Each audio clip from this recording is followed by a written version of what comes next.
बिस्मिल्लाहिर्रहमानिर्रहीम। अस्सलाम वालेकुम students, I am your teacher Alia Batool Zaidi for database systems on behalf of University of Education Lahore with lecture number 21. Students, in the previous lecture हमने discuss किए थे different types of joins, जिसमें हमने inner join, outer join और outer join की different types को देखा था। स्टूडेंट्स, हमने जॉइंस के बारे में जो लास्ट लेक्चर में डिटेल में पढ़ा, हम न्यू लेक्चर आज जो लेंगे वो हम लेंगे सेट ऑपरेशंस का। स्टूडेंट्स, जो आपके माइंड में एक क्वेश्चन अराइज हो जाएगा कि operation, set operations and joins दोनों का डिफरेंस एक्चुअल क्या है। तो स्टूडेंट्स, हमने जॉइंस जो पढ़े थे, सबसे पहले डिफरेंस बताने के बाद हम सेट ऑपरेशंस को देखेंगे कि एक्चुअली जॉइन को रिवाइज कर लें कि join can be use to retrieve matched records between both tables or more tables, and its result set can have different types of data types.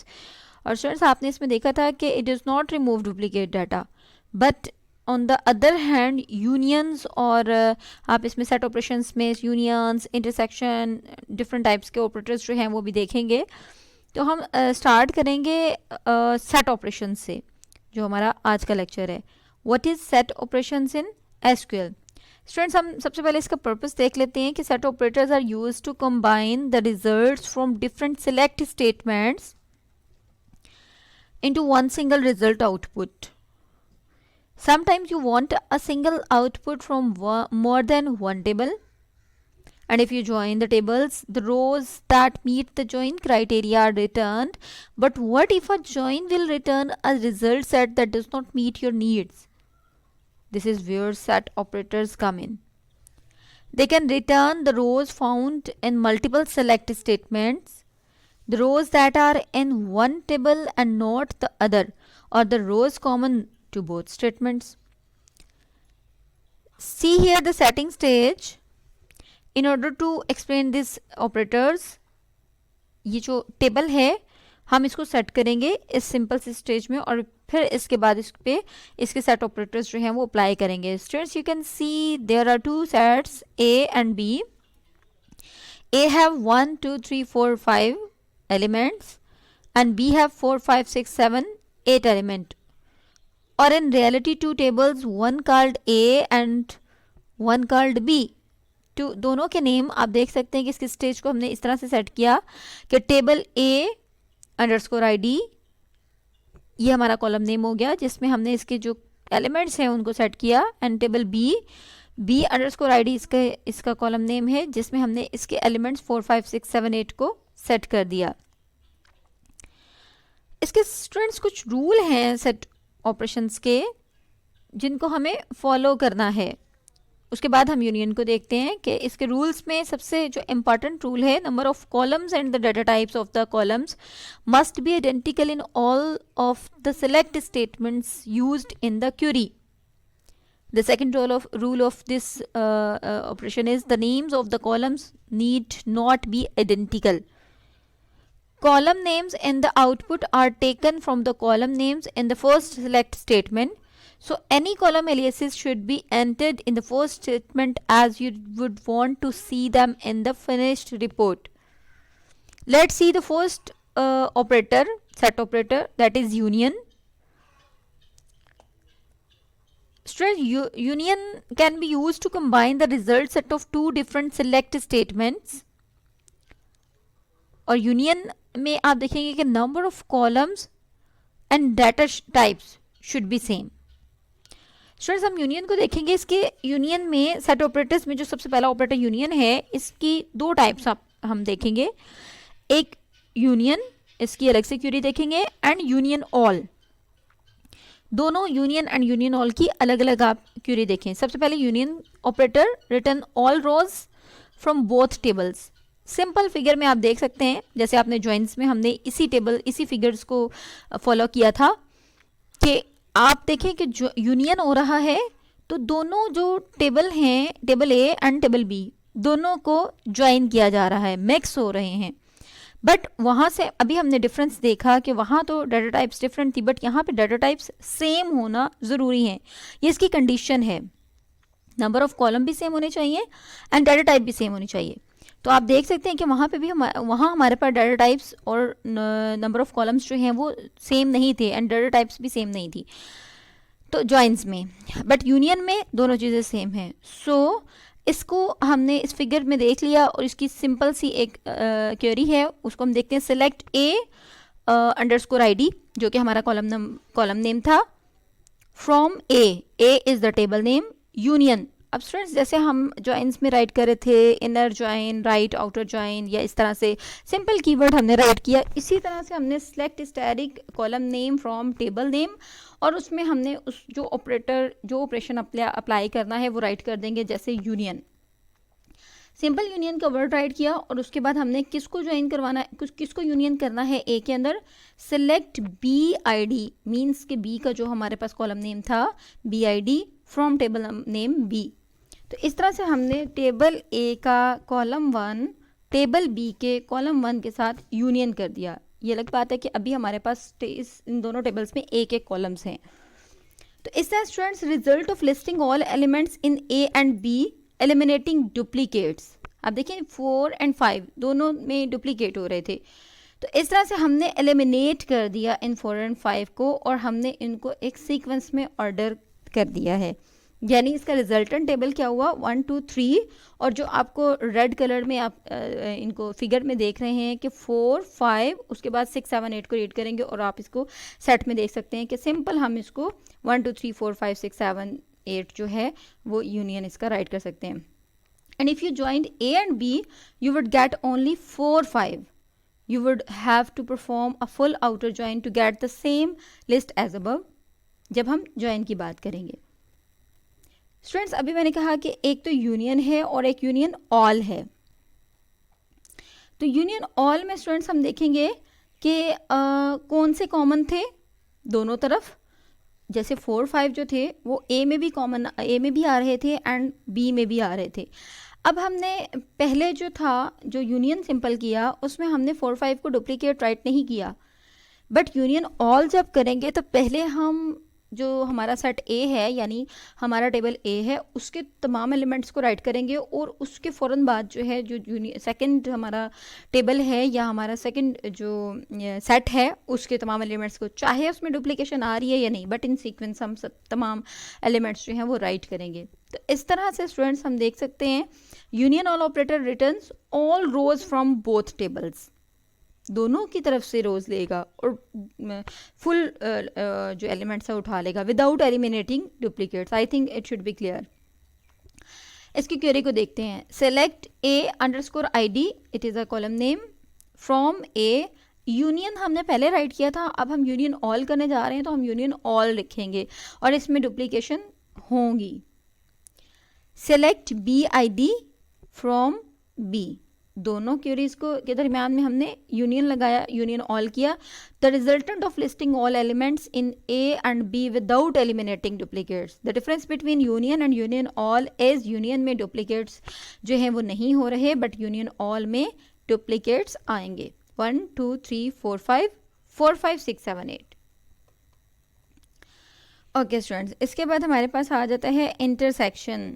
Intersection जैसे अभी हमने देखा था कि जी इंटरसेक्ट जो है वो भी हमारे पास सेट ऑपरेटर में आता है, और इसी फिगर से आपको इंटरसेक्शन जो है वो शो हो रहा होगा कि जैसे लास्ट फिगर्स में आपने देखा कि ए एंड बी जो है वो दोनों रेड कलर में आपको नज़र आते थे एंड उनके दरमियान जो कॉमन थे 4 5 जो एलिमेंट्स थे वो कॉमन थे, वो भी आपको सेंटर में नज़र आ रहे थे। बिल्कुल मैं एक दफ़ा दोबारा आपको दिखा दूं कि ये देखें यूनियन ऑल में आप देखेंगे ये तो आपके पास डुप्लीकेशन है ना, यहाँ पे आप देख सकते हैं कि 4 5 जो है वो आपको डुप्लीकेट हो रहे थे वो यहाँ नज़र आ रहे थे।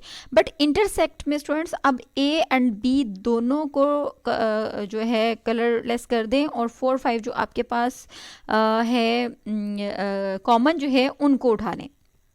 सो इंटरसेक्शन क्या है, ऑपरेटर रिटर्न करता है तमाम रोज जस्ट कॉमन, जो दोनों टेबल्स में आपके पास कॉमन है जस्ट उनको रिटर्न कर देते हैं। हम जल्दी से इसकी क्यूरी बस देख लेते हैं। Select A I D from A. देखिए हम अभी तक वही क्यूरीज चलाते आ रहे हैं और इसमें सिर्फ कीवर्ड जो चेंज आ रहा है, जैसे वहाँ हमने यूनियन राइट किया एंड यूनियन ऑल राइट किया, यहाँ हम सिंपल इंटरसेक्ट राइट करेंगे और इंटरसेक्ट राइट करने से हमारे दोनों ये जो इसका रिजल्ट आएगा वो common of both A and B जो है वो शो हो जाएगा, that is 4 and 5। Okay student, minus को देखते हैं। Minus is also an set operator. Students, minus operator return all rows found in one table but not the other. अब A and B आप माइनस करने जा रहे हैं तो आपको ये इसकी जो रिजल्टेंट की है क्वेरी है वो रिटर्न करेगी ए की रोज जो कि नहीं है बी के अंदर। सबसे पहले इसकी क्वेरी देखें कि वही सेलेक्ट ए आई डी। अब स्टैटिक तो यहाँ पे नहीं लगाएंगे ना, क्योंकि हम एक कॉलम ही है हमारे पास, तो एक कॉलम से दूसरे कॉलम को माइनस करने जा रहे हैं from A and from B. तो हम सिंपल राइट कर देंगे इनके दोनों क्वेरीज के सेंटर में माइनस, और फिर result of listing all elements. हमें पता है कि 1 2 3 4 5 सेट ए है। पूरे लेक्चर में हमने वो फर्स्ट स्लाइड पे देखा था जहाँ पे हम सेटिंग स्टेज कर रहे थे। 1 2 3 4 5 एंड 4 5 6 7 8 9 जो है वो हमारे पास सेट बी है। तो स्टूडेंट्स, हमने जब माइनस करना है ए को बी में से, तो आप देखें कि हमारे पास listing all elements found in A but not B is 1 2 3। देखिए हमारे पास बी में 4 5 था, 1 भी नहीं है बी में, 2 भी नहीं है बी में, 3 भी नहीं है बी में, तो हमने उनको लिस्ट कर लिया।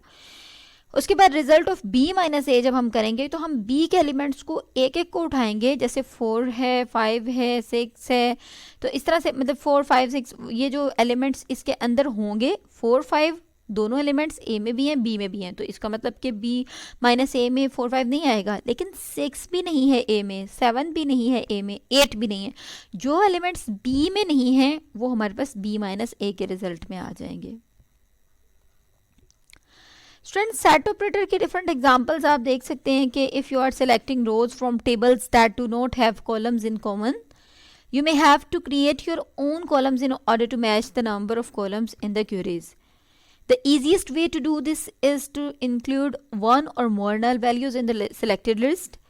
Remember to give each one a suitable alias and matching data type. Set operator में स्टूडेंट्स एम्प्लॉई टेबल जो अभी तक हम पहले भी पढ़ते आ रहे हैं, contain a hire date, employee की hire date, employee ID and a job ID. इसको हम एग्जांपल्स में लेके चलते हैं। The job history table contains employee ID and job ID but does not have a hire date column.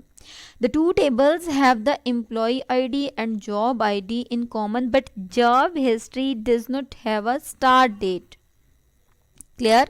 हमने पहले set ए और सेट बी के डिफरेंट छोटे छोटे 1 2 3 4 5 तक कॉलम्स एंड इसी तरह 4 5 6 7 8 9 तक कॉलम्स लेके चले हैं। उसी चीज़ को हम एक्चुअली एम्प्लॉय टेबल पे इम्प्लीमेंट करने जा रहे हैं। You can use the 2 character null functions to create matching column as in the next slide. See here. Set operator example में स्टूडेंट्स हमने एग्जाम्पल ली है select hire date. Hire date के बारे में हमने बात की थी कि हायर डेट जो है वो ऐड करने जा रहे हैं हम। Hire date is a column name, employee ID is a column name, job ID is a column name from employees. इनका हमने यूनियन करना है। Select to date, to date null है फिलहाल हमारे पास, employee ID, job ID from job history. Okay students, आप इस एग्जांपल को देखें कि सेट ऑपरेटर एग्जांपल में हमने जैसे अभी बात की है कि हायर डेट जो है सेकंड टेबल में नहीं है। हमने सेलेक्ट किया हायर डेट को एम्प्लॉय आईडी और जॉब आईडी एम्प्लॉय में से, और हमने टू डेट जो है जो हमारे पास दूसरी डेट है इसके अंदर table history, job history table के अंदर वो नहीं है, तो हम उसको नल क्रिएट कर देंगे। Employee ID, job ID history table में है, तो हम इनको यूनियन करेंगे कि बाकी देखिए आप इसका रिजल्टेंट टेबल साथ ही शो हो रहा है कि hire date employee ID and job ID तो यहाँ पे कंबाइन हो चुका है, यूनियन हो चुका है, बट जहाँ पे आप देख रहे हैं कि जॉब हिस्ट्री के अंदर डेट नहीं है, हायर डेट जो जॉब हिस्ट्री के अंदर नहीं है, तो हमने उसको नल शो कर दिया है। तो इस तरह से ये आपस में यूनियन हो चुके हैं। Students, keyword null can be use to match columns in a selected list. One null is included for each missing column. जहाँ जहाँ पे कॉलम नहीं होगा, मिस्ड होगा, वहाँ पे हम नल का वर्ड जो है वो राइट करते हैं। Furthermore null is formatted to match the data type of the column it is standing in for. So to character, to date or to number functions are used to achieve identical select list. Students, order by clause के through जो है set operations को किस तरह से करेंगे? If you want to control the order of the return rows when using set operators in your query, the order by statement must only be used once in the last select statement in the query. Using the previous query example, we could order by employee ID to see the jobs each employee has held. See the query here, select hire date, employee ID, job ID from employees and union, select to date, null, employee ID, job ID from job history. Same query यहाँ तक last slide वाली है, just आपने right क्या करना है, order by employee ID. Employee ID के उसमें हम इसको सीक्वेंस कर देते हैं। हमने सॉर्टिंग वाला लास्ट टॉपिक पढ़ा था लास्ट लेक्चर्स में, जिसमें हमने कहा था ऑर्डर बाय या ग्रुप बाय क्लॉज के थ्रू जो है हम सॉर्टिंग करते हैं। तो स्टूडेंट, हम एम्प्लॉय आईडी की बेस पे ऑर्डर बाय करना चाह रहे हैं, तो आप देख सकते हैं कि यहाँ पे एम्प्लॉय आईडी को आप देखेंगे कि 100, 101, 101, 101 एंड 102 और 3, 4, 7, 14 जो है उसके थ्रू ये यूनियन तो हुआ है। बट यूनियन में हमने लास्ट टाइम देखा है लास्ट स्लाइड्स में कि यूनियन में डुप्लीकेट्स नहीं आते, यूनियन ऑल में डुप्लीकेट्स आएंगे। तो इस तरह से जो है ये हमारे पास यूनियन हो चुका है। दोनों जो हमारे टेबल हैं, employee and employee job history, इन दोनों को यूनियन इसने किया है। बट सीक्वेंस किसके किया है या ऑर्डर बाय किससे किया है? एम्प्लॉय आईडी की बेस पे। Student, we could improve the readability of the output by including the start date and end date columns from the job history table. To do this, we could need to match the column in both queries by adding two more to date null columns to the first query. Okay, see here, select hire date, employee ID, to date null, start date, to date null, end date, job ID, department ID. अब हमने इसमें new columns जो हैं वो add किए with null के साथ, to date and to date null के साथ। सो फ्रॉम एम्प्लॉयज से हमने, और इसी तरह यूनियन में भी हमने टू डेट नल किया था पहले सिर्फ डेट को, और अब हम यहाँ पे इसमें job ID, and date, start date, ये सारा डिपार्टमेंट आईडी भी ऐड करेंगे और फिर इसको यूनियन करके ऑर्डर बाय एम्प्लॉय आईडी करेंगे। See the result of this query. Set operations order by की क्यूरी को आप देख सकते हैं। एक तो एम्प्लॉय आईडी को सबसे पहले अगर आप देखें तो ये ऑर्डर हो चुका है एम्प्लॉय आईडी बाय नंबर। दूसरा जो एंड डेट है और स्टार्ट डेट है, जिनकी तो अवेलेबल नहीं थी, वो हमारे पास आ चुके हैं नल में। और जो आप यहाँ पे देख सकते हैं कि यहाँ पे आप जो हमारी डेट्स है, स्टार्ट डेट जो है और एंड डेट जो है, एंड डेट नहीं बल्कि स्टार्ट डेट जो है, उसके थ्रू भी ऑर्डर हुआ है। 21 सितंबर 1989, फिर 28 अक्टूबर 1993 एंड 13 जन 1993। तो आप देख सकते हैं कि ये मतलब ये सीक्वेंस्ड हो चुकी हैं और सॉर्टिंग भी साथ साथ हो रही है हमारी यूनियन के साथ साथ ऑर्डर बाय क्लॉज के थ्रू। स्टूडेंट, हम इन तमाम अभी इसी टॉपिक को, हमने एक और टॉपिक अभी देखना है। इस टॉपिक को समराइज अगर करते हैं कि तो हमने इस लेक्चर के अंदर इस टॉपिक में जो अभी सेट बाय ऑपरेशंस देखा वो था, सेट ऑपरेटर्स करता है combine multiple queries into a single query and control करता है ऑर्डर ऑफ रोज को बाय सेट ऑपरेटर्स। हमने इंटरसेक्शन को देखा, यूनियन को देखा, यूनियन ऑल को देखा, माइनस को देखा, एंड स्टूडेंट हमने इंपॉर्टेंट ऑपरेटर एक था टू करेक्टर नल, मैच करना था सिलेक्टेड लिस्ट को, और उसमें हमने इसमें यूनियन और यूनियन ऑल में हमने टू करेक्टर्स को, नल के भी इंपॉर्टेंट फीचर्स को देखा। स्टूडेंट, अभी थोड़ा सा टाइम है तो हम एक और टॉपिक जो है उसको देख लेते हैं, union, intersect and except clause. Students, a union intersect except clause are used to combine or exclude like rows from two or more tables. They are useful when you need to combine the results from separate queries into one single result. They differ from a join in that entire rows are matched and as a result included or excluded from the combined result. Student, आपने union intersection already देख लिया है, but हम इसको accept के साथ थोड़ा comparison करके क्यूरी इसके एक देखेंगे. इसकी छोटी सी एक कंडीशन है. These operators can be used on any query. However, a couple simple of conditions must be met. The number and order column must be the same in both queries. Data type must be the same or compatible. अभी same चीज़ें हमने देखी. Union में आप देख सकते हैं simple, जैसे हमने अभी पहले यूनियन की जो क्यूरीज है वो अप्लाई की हैं, same is there. Union operator both tables को रिटर्न करेगा. इसमें डुप्लीकेट्स जो हैं वो जो है वो नहीं आएंगे. आप देख सकते हैं कि जैसे सिलेक्ट वंडर एक न्यू टेबल के साथ आप देख सकते हैं इसके एग्जांपल को, select wonder V name from wonder V union करेंगे और इस तरह से हमारे पास ये क्यूरी जो है वो जनरेट करेगी विदाउट डुप्लीकेट नंबर. इंटरसेक्ट हमने देखा था कि इंटरसेक्ट में हमारे पास सिर्फ जैसे हमने यूनियन किया था तो हमारे पास कॉमन जो है वो नहीं आए थे, कॉमन आए थे बट डुप्लीकेट्स नहीं हुए थे. बट इंटरसेक्ट में सिर्फ वो कॉमन आ जाएंगे, बाकी सारे जो हैं वो एक्सक्लूड कर देंगे हम. इसी तरह स्टूडेंट एक्सेप्ट ऑपरेटर है. अब एक्सेप्ट एक थोड़ा सा डिफरेंट आ जाता है यहाँ पे. It returns only rows found in the left query. It returns unique rows from the left query that are not in the right query's result. This query is useful when you are looking to find rows that are in one set but not another. For example, to create a list of all vendors that are not customers, you could write select vendor name from vendor V, except select customer name from customer C. Order by name, name के through हमने करना है. तो हमने accept क्या कर देना है, कस्टमर नेम है. वेंडर नेम में हमने कोई ऐसा कस्टमर नेम नहीं लेना, तो हमने स्पेशली एक्सेप्ट कर दिया है कि आप कस्टमर नेम हमारी इस क्यूरी के अंदर वेंडर नेम में क्रिएट नहीं करें. ओके स्टूडेंट्स, हमने विजुअल एक्सप्लेनेशन इस पूरे लेक्चर की सिंपल इस पिक्चर में देखें तो आपको ये तमाम पूरा लेक्चर समराइज हो जाएगा. लाइक हमने यूनियन देखा, यूनियन को आप देख सकते हैं कंबाइन करेगा रोज को फ्रॉम बोथ क्यूरीज, यानी 1 2 और कॉमन, यानी टेबल ए टेबल बी और कॉमन. ठीक है. इंटरसेक्ट क्या करेगा, आप इसको सिंपल ये ऑरेंज एंड पर्पल को देख सकते हैं. Keep only rows in common to both queries. Simple इसकी क्यूरी से आपको क्लियर हो जाएगा, इसकी पिक्चर से आपको क्लियर हो रहा है कि इंटरसेक्ट क्या कर रहा है, कॉमन को पिक कर रहा है. एक्सेप्ट क्या कर रहा है, हमने एक स्पेशल कंडीशन दी, keep rows from left query that are not included in the right query. Left को पकड़े that are not included in the right query. I hope कि आपको ये सेट ऑपरेटर्स जो हैं वो अच्छे से समझ आ गए होंगे with except operator.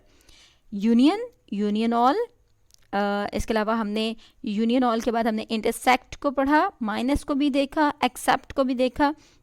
These all are set operators. और सेट ऑपरेटर्स की हमने बात पहले की थी कि set operators are mainly use to combine the same type of data from 2 or more tables. Although more than one select statement will then the present only one result set is return. I hope all is clear now. Thank you. Allah हाफिज़.